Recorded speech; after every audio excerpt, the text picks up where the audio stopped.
Good morning everybody, प्रिय students and दोस्तों। आज 2 अप्रैल 2026 है और 2 अप्रैल 2026 में संसद में विपक्ष के सदस्यों ने एक सवाल पूछा है चाबहार बंदरगाह के संबंध में। और ये चाबहार बंदरगाह जो इससे पहले भी यूपीएससी में पेपर में क्वेश्चन आ चुका है कि चाबहार बंदरगाह जो है वो कहाँ है, तो ईरान में है। अब ईरान में होने के कारण इसलिए भी कि इम्पोर्टेंट बन जाता है क्योंकि अभी जो है ईरान के बीच में, इजराइल के बीच में और अमेरिका के बीच में युद्ध चल रहा है। अमेरिका ने तो 10 दिन के लिए आपको है शांति समझौता के लिए अपना कर रहा है कि ईरान जो है समझौता करे, लेकिन अभी किसी प्रकार का वो समझौता हो नहीं रहा है। आज जो इनके बीच में युद्ध चल रहा हुआ लगभग में 32वां दिन चल रहा है और इस युद्ध में आपको देखिएगा बहुत सारा हानि भी हुआ है। और ईरान में ही स्थित है चाबहार बंदरगाह। और चाबहार बंदरगाह जो है भारत सरकार के द्वारा खुद डेवलपमेंट किया गया था और चाबहार बंदरगाह जो था बहुत इंपॉर्टेंट था ईरान में। तो कहाँ है उसको देखेंगे। फिर चाबहार बंदरगाह के संबंध में जो विदेश राज्य मंत्री हैं कीर्तिवर्धन सिंह, उन्होंने क्या संसद में जवाब दिए और ये चाबहार बंदरगाह का जो है इम्पोर्टेंट क्यों है, क्योंकि सेंट्रल एशिया का गेटवे कहा गया है चाबहार बंदरगाह को। तो इसीलिए ये बहुत इंपॉर्टेंट है क्योंकि इसी के माध्यम से भारत सेंट्रल एशिया में आपको अफगानिस्तान के साथ, यूरोप के साथ ये व्यापार काफी सुगमता पूर्वक होता था।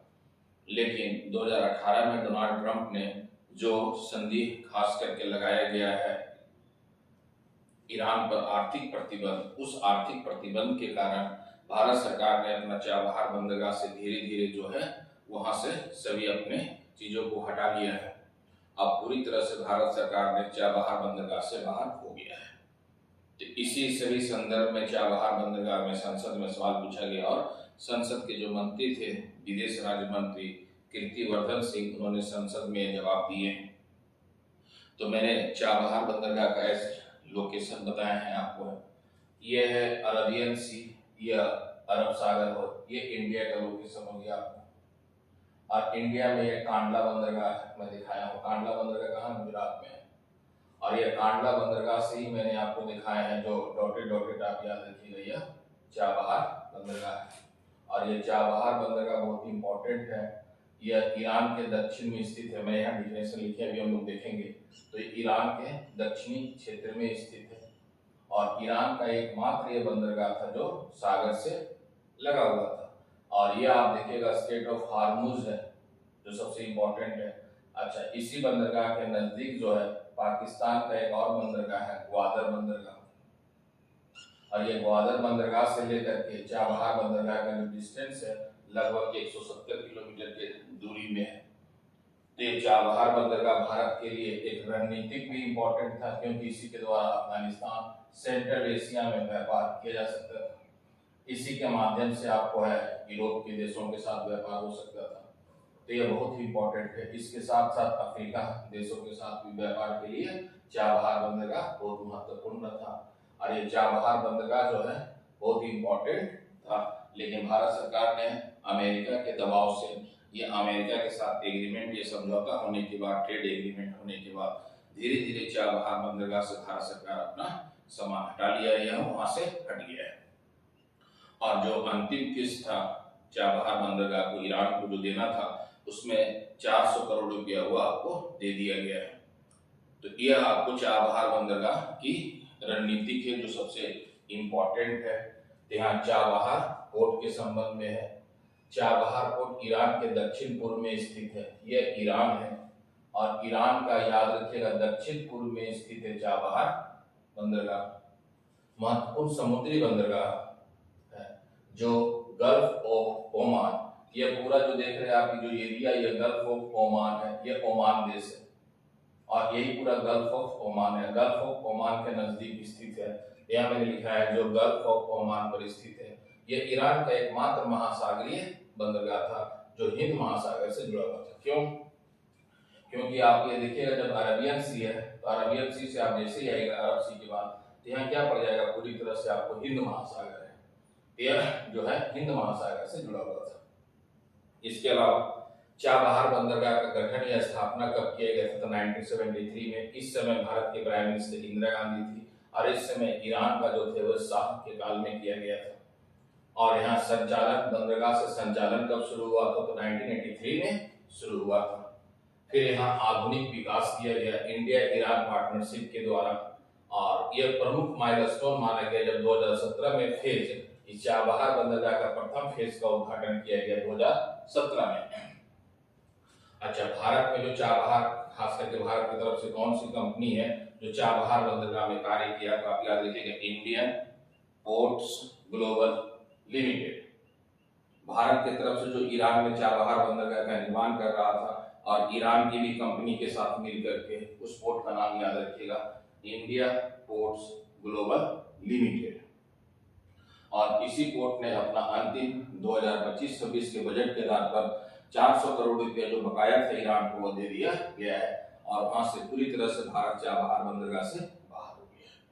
तो यही नहीं, देखिए यहाँ पर सवाल पूछा गया है, 2 अप्रैल 2026 को विदेश राज्य मंत्री ने इसका जवाब दिया है।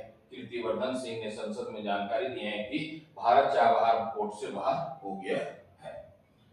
विपक्ष के सवाल का जवाब इन्होंने दिए हैं। तो आप याद रखिएगा, ये सबसे इंपॉर्टेंट है चाबहार बंदरगाह। अच्छा, भारत का gateway of central Asia, Madhya Asia में, ये आप जब देखेंगे तो यहाँ चाबहार बंदरगाह ईरान है, इस साइड आपको मध्य एशिया पड़ जाएगा। तो मध्य एशिया के लिए क्या था? ये आपको गेटवे ऑफ, दरवाजा के रूप में काम करता, एक द्वार के रूप में काम करता। तो यहाँ पर मैंने लिखा हूँ आपको, भारत का गेटवे ऑफ सेंट्रल एशिया माना जाता है। पाकिस्तान का इसी जगह ग्वादर बंदरगाह जो मैंने बोला, और ये ग्वादर बंदरगाह से लेकर के चाबहार बंदरगाह का जो डिस्टेंस है वो मात्र 170 किलोमीटर की दूरी पर स्थित है। अच्छा, जो चाबहार बंदरगाह बनाया गया था उसके लिए देखिएगा जो है international north south transport corridor, international north south transport corridor से जुड़ा हुआ था, और ये संसद में विदेश राज्य मंत्री के द्वारा इसका जवाब दिया गया। अब यहाँ अमेरिका के जब राष्ट्रपति 2018 में ईरान पर आर्थिक प्रतिबंध लगाएंगे, तो भारत जो ईरान से खनिज तेल वगैरह खरीद रहा था उसने पूरी तरह से बंद कर दिया। और जब उस पर आर्थिक प्रतिबंध लगाया गया तो भारत को कुछ समय के लिए रियायत दिया गया था कि आप चाबहार बंदरगाह से हट जाइए। ये अमेरिका के दबाव से भारत सरकार ने इस प्रकार का कार्य किया, जिसके कारण देखिएगा यूएसए ने भारत को ईरान से तेल खरीदने पर रोक लगा दिया। सितंबर 2025 तक भारत को चाबहार पोर्ट से हटने का समय सीमा निर्धारित किया गया था, और यह फाइनली जो है भारत चाबहार बंदरगाह से बाहर हो गया। तो मेन ये जो टॉपिक है आप याद रखिएगा, चाबहार बंदरगाह पर है, और चाबहार बंदरगाह से एग्जाम में क्वेश्चन पूछ सकता है कभी भी एग्जाम में कि चाबहार बंदरगाह का निर्माण जो है भारत सरकार किस देश में किया था? तो ईरान में, क्योंकि अभी युद्ध भी चल रहा है, एक युद्ध के कारण भी संकट बना हुआ है, इसीलिए चाबहार बंदरगाह के संबंध में संसद में सवाल पूछा गया। और जो कीर्तिवर्धन सिंह थे विदेश राज्य मंत्री, वो संसद सदस्यों को इसकी जानकारी दिए, और ये आज ही जानकारी दिए हैं 2 अप्रैल 2026 को। इसीलिए करंट अफेयर से संबंधित है, और कभी भी आपके एग्जाम में क्वेश्चन आएगा तो आप इसे याद रखिएगा कहाँ स्थित है। इसके बगल में पाकिस्तान का एक बंदरगाह है, और यहाँ से आपको सेंट्रल एशिया बहुत इंपॉर्टेंट था भारत के लिए, फिर इधर यूरोप भी बहुत इंपॉर्टेंट था, और इसी जगह भी देखिएगा स्टेट ऑफ हार्मुज पर क्या है, अभी ईरान जो है इस पर अधिकार किए हुए है, और इस पर जो अधिकार करने के कारण क्या है कि ये स्टेट ऑफ हार्मुज पर लगभग 400 से अधिक शिप अभी भी यहाँ पर रुके हुए हैं जो विभिन्न देशों का है। तो ये बहुत ही इंपॉर्टेंट है चाबहार बंदरगाह। ऑल द बेस्ट, जय हिंद, जय भारत। अगर आप सीरियस हैं यूपीएससी और कॉम्पिटिटिव एग्जाम्स के लिए तो चैनल को अभी लाइक करें, शेयर करें और सब्सक्राइब जरूर करें।